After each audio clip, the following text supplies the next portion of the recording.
नमस्कार, मैं हूं जितेंद्र दीक्षित। 10 जून को राज्यसभा के चुनाव हैं और महाराष्ट्र में ये चुनाव बड़े ही दिलचस्प होने जा रहे हैं। महाराष्ट्र की राज्यसभा की 6 सीटों पर चुनाव हैं और उस मुताबिक 2 सीटें बीजेपी को मिल रही हैं, 1 सीट महाविकास आघाड़ी जो कि इस वक्त महाराष्ट्र की सत्ता में है, उस गठबंधन की तीनों ही बड़े घटक दलों को, शिवसेना को 1 सीट मिल रही है, एनसीपी को 1 सीट मिल रही है और कांग्रेस को 1 सीट मिल रही है। लेकिन मामला दिलचस्प हो जाता है 6वीं सीट के लिए।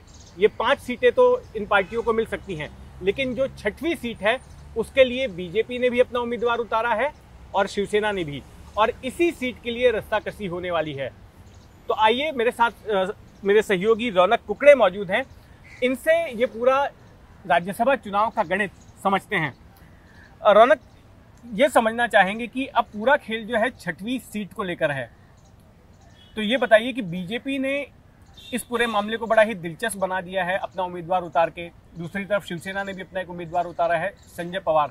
तो किस तरह से इन दोनों पार्टियों को लग रहा है, क्योंकि हर पार्टी के पास 42 वोट हैं अपने उम्मीदवार को जिताने के लिए। अगर हम पूरे 288 विधायकों की विधानसभा की बात करें तो जो फॉर्मूला है उस फॉर्मूले के मुताबिक हर पार्टी को 42 सीटें मिलती हैं।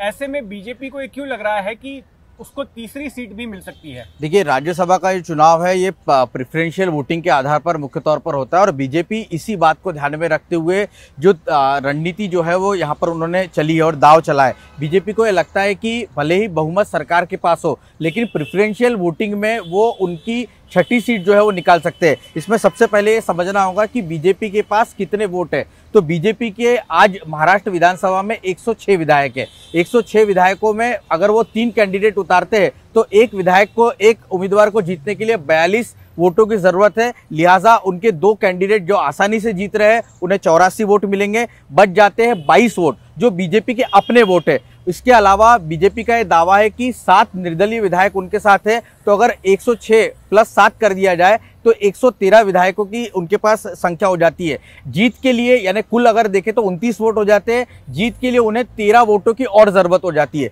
तो ये 13 वोट कहाँ से आएंगे? अब इनका ये दावा है और कैलकुलेशन है कि जो छोटी पार्टियां हैं, मुख्य तौर पर MIM हो या समाजवादी पार्टी हो या बहुजन विकास आघाड़ी हो या प्रहार संगठन हो, इनके जो 2-2, 3-3 छोटे-छोटे विधायक है, ये बीजेपी के साथ उनके साथ दे सकते हैं, ये उनका दावा। और इसीलिए उन्होंने ये गणित जो है वो रखा है और इसी के बदौलत वो ये दावा कर रहे हैं, जिसने महाराष्ट्र सरकार की मुश्किल और खासतौर से महाविकास आघाड़ी की मुश्किलें बढ़ा दी है। शिवसेना का ये दावा था कि सरकार है, 169 विधायकों का समर्थन है। जब जिस वक्त सरकार बनी थी तब 169 विधायक के सरकार के साथ थे। ऐसे में अगर महाविकास आघाड़ी आसानी से अपना 6 जो कैंडिडेट है वो जिता सकती थी और इसी बेसिस पर शिवसेना ने दूसरा कैंडिडेट खड़ा किया। आपने रौनक छोटे दलों की बात की, तो अभी हाल फिलहाल में मैंने देखा कि आपने हितेंद्र ठाकुर का इंटरव्यू किया। उनकी बहुजन विकास आघाड़ी जो है उसके पास 3 विधायक हैं।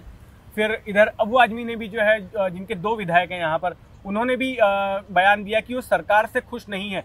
इन दोनों ने ही संकेत दिया है कि हो सकता है कि भले ही इन्होंने विश्वास मत पारित किए जाते वक्त साल 2019 में ठाकरे सरकार को समर्थन दिया हो, लेकिन राज्यसभा चुनाव के वक्त वे वैसा ही करेंगे, ऐसा नहीं लगता? जी, निश्चित तौर पर ऐसा लगता नहीं है, क्योंकि मैं आपको पहले सिलसिलेवार तरीके से बता दूं। सबसे पहले बात करूंगा बहुजन विकास आघाड़ी की, जिनके पास 3 विधायक है। दरअसल बहुजन विकास आघाड़ी और शिवसेना के बीच में हमेशा से ही काफी गहरा संघर्ष रहा है। बहुजन विकास आघाड़ी मुंबई से सटे विरार के पास की पार्टी है, पालघर जिले में ये सीमित है और लगातार वहां पर शिवसेना और बहुजन विकास आघाड़ी के बीच में संघर्ष रहा है। ऐसे में उनका और शिवसेना के बीच में रस्साकशी जो है हमेशा देखने को मिली है। सरकार को जिस वक्त समर्थन देने की बात थी, तो मैं आपको बता दूं कि एनसीपी प्रमुख शरद पवार, जिन्हें इस महाविकास आघाड़ी बनाने के लिए चाणक्य बताया जाता है, उनके कहने पर हितेंद्र ठाकुर ने इस महाविकास आघाड़ी को समर्थन दिया था। लेकिन अब ये 2.5 साल इस महाविकास आघाड़ी सरकार को हो गए। मुख्य तौर पर मुख्यमंत्री का इन छोटे दलों की पार्टियों से संवाद बिल्कुल नहीं है।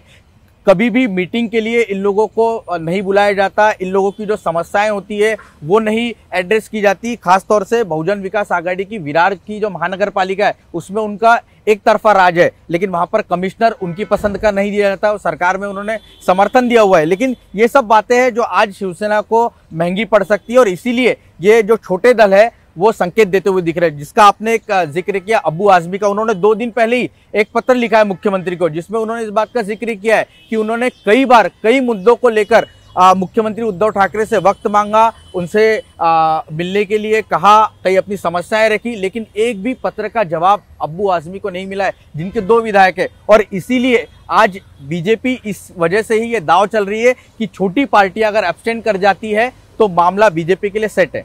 जी हाँ, बिल्कुल, ये छोटी पार्टियां ही खेल कर सकती हैं और इससे बीजेपी को फायदा पहुंच सकता है। यहाँ पर कांग्रेस की अगर बात करते हैं, कांग्रेस भी टेंशन में है, कांग्रेस परेशान है।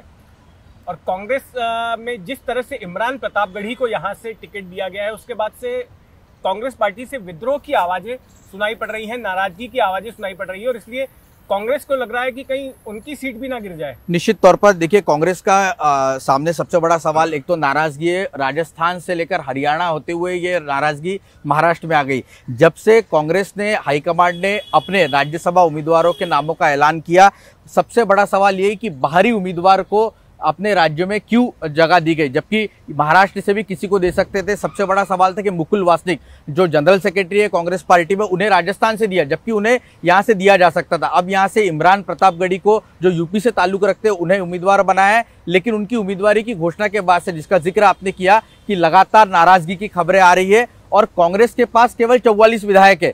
44 विधायकों में अगर सभी विधायकों ने समर्थन दिया या वोटिंग की अपने पक्ष में, तो उनका कैंडिडेट को कोई प्रॉब्लम नहीं है। लेकिन जो नाराजगी की बात है, अगर कोई एब्सेंट कर जाता है या किसी का वोट इनवैलिड हो जाता है, या जो नाराजगी की बात खुलकर सामने के आ रही है, क्रॉस वोटिंग हो जाती है, तो निश्चित तौर पर उनका जो कैंडिडेट है उसकी मुश्किलें बढ़ सकती है। और यही वजह है कि लगातार कांग्रेस के जो महाराष्ट्र कांग्रेस के नेता है, वो लगातार विधायकों के संपर्क में है, उनकी हर बात मानने के लिए फिलहाल यहाँ पर तैयार दिख रहे हैं। जी, ये तो आपने बात की कांग्रेस की।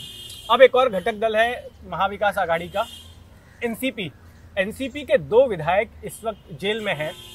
जाहिर है उनके वोट भी काफ़ी अहमियत रखते हैं, वो वोट दे सके इसके लिए एनसीपी क्या कर रही है? देखिए, एनसीपी ने सेशंस कोर्ट का दरवाजा खटखटाया है। नवाब मलिक और अनिल देशमुख को वोटिंग के लिए इजाज़त दी जाए, वो उनका हक है। इसलिए आज सेशंस कोर्ट में उसकी सुनवाई भी है। कोर्ट क्या फैसला करती है ये देखना महत्वपूर्ण होगा। लेकिन इसमें दिलचस्प बात यह है कि एनसीपी की तरफ से यहाँ पर एक ही कैंडिडेट खड़ा है, और वो है प्रफुल्ल पटेल।